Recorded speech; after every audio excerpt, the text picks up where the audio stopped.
पुणे में सर्वधर्म समभाव महामोर्चा प्रदर्शनकारियों ने भड़काऊ नारे लगाए। 300 लोगों के खिलाफ मामला दर्ज। जी हां, सिंदर तालुका में सरला द्वीप के महंत रामगिरी महाराज पंचालय के धर्मोपदेश से एक विवादित बयान दिया गया है।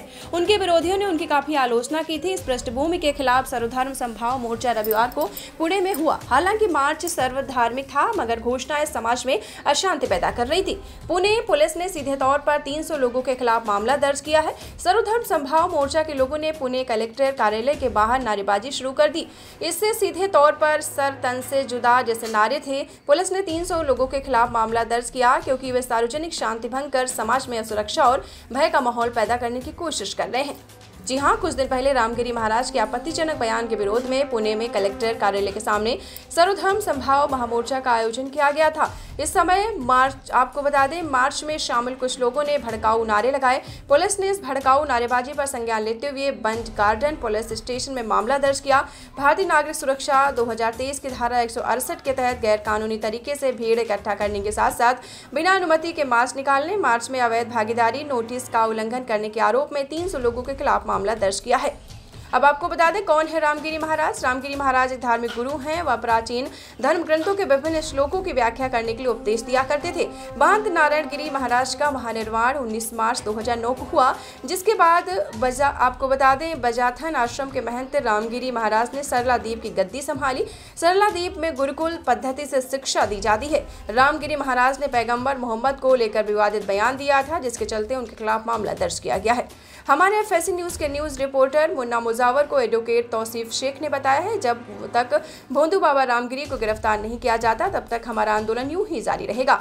300 को क्या 3000 पर मुकदमा दर्ज करो, हम कानून को मानने वाले हैं और हम जमानत नहीं लेंगे। अब जेल भरो आंदोलन होगा। पुणे से मुन्ना मुजावर की रिपोर्ट। जय भीम। आपल्या फुले शाहू आंबेडकरांच्या महाराष्ट्रामध्ये जाणीवपूर्वक जातीय तेढ निर्माण करण्याचं काम या सरकारमार्फत होत आहे। स्वयंघोषित संत रामगिरी बाबा हा रामगिरी नाही, हरामगिरी भोंदू बाबा आहे। कारण राम म्हणायचा लायकीचं नाही। दिवाळी में आली, रमजान में हमारे राम, या राम नाव ह्याला शोभत नाही। जाणीवपूर्वक जातीय तेढ निर्माण करण्यासाठी प्रेषित प्रॉफिट मोहम्मद साहेबांच्या विरोधामध्ये जाणीवपूर्वक राजकारण करून जातीय तेढ निर्माण करण्यासाठी टिप्पणी करून त्याचं चित्रीकरण समाजामध्ये प्रसार माध्यमाद्वारे व्हायरल करण्याचा प्रयत्न केला। कायदा आम्ही मानणारी लोक आहोत, संविधान आम्ही मानणारी लोक आहोत। त्याच्या विरोधात गुन्हा आम्ही जाऊन कोंडवा पोलीस स्टेशन येथे कॉग्निझेबल ऑफेन्स अंतर्गत गुन्हा दाखल केला।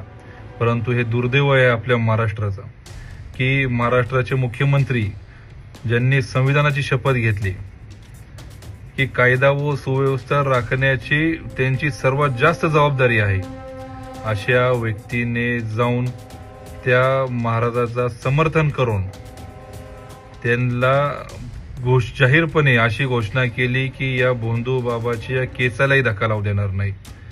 तर मुख्यमंत्री एकनाथ शिंदे यांना माहित नाही हा संविधानाचं राज्य आहे, हा लोकशाहीचं राज्य आहे आणि तो भोंदू बाबा तर पहिल्यापासून टकला आहे तर कुठल्या केस।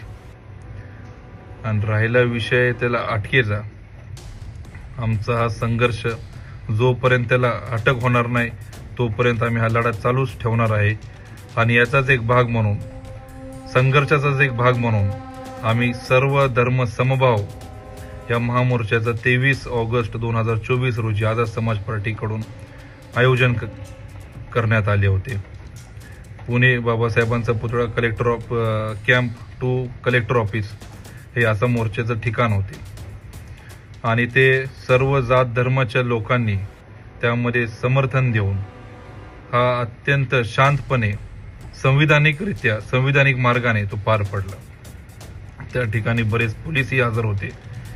त्यांनाही मी परत या माध्यमातून आभार व्यक्त करतो की त्या ठिकाणी त्यांनी आम्हाला त्या मोर्चामध्ये साथ सहयोग दिला। परंतु आता मला काही प्रसार माध्यमाद्वारे अशी माहिती मिळाली की त्या मोर्चाच्या विरोधामध्ये बंद गार्डन पोलिसांनी गुन्हा दाखल केला आहे। गुन्हाला आम्ही घाबरत नाही। कायदा आमच्या विरोधात जरी गुन्हा दाखल झाला असेल तरी आम्ही कायद्यावरती पूर्ण भरोसा आहे। संविधानाला आम्ही मानणारी लोक आहोत। हे पोलीस प्रशासन मधले पोलीस हे आमचेच भाऊ आहेत, आमचेच बांधव आहेत. परंतु हे गृहमंत्री जे आहेत हे मनुवादी सरकार एकनाथ शिंदे, देवेंद्र फडणवीस हे जाणीवपूर्वक जर कायद्याच्या नावाखाली जर चुकीचं काम करण्याचा जर प्रयत्न करत असतील तर आम्ही या माध्यमाद्वारे मी जाहीर करतो की सदरील गुन्ह्यामध्ये त्यांनी असं जाहीर केलंय की 300 लोकांवरती गुन्हा दाखल केला आहे. 300 असो 3000 असो, आम्ही यामध्ये कुठल्याही प्रकारची जामीन घेणार नाही. हा आमचा आंदोलनाचाच भाग असेल. जोपर्यंत त्या भोंदू बाबाला अटक होत नाही तोपर्यंत आम्ही त्या सदरील गुन्ह्यामध्ये सुद्धा जामीन घेणार नाही. आणि हा लढा आम्ही जोपर्यंत त्याला अटक होत नाही तोपर्यंत चालूच ठेवणार. जेल भरो आंदोलन आमचं असेल. या माध्यमातून एवढे मी जाहीर करतो.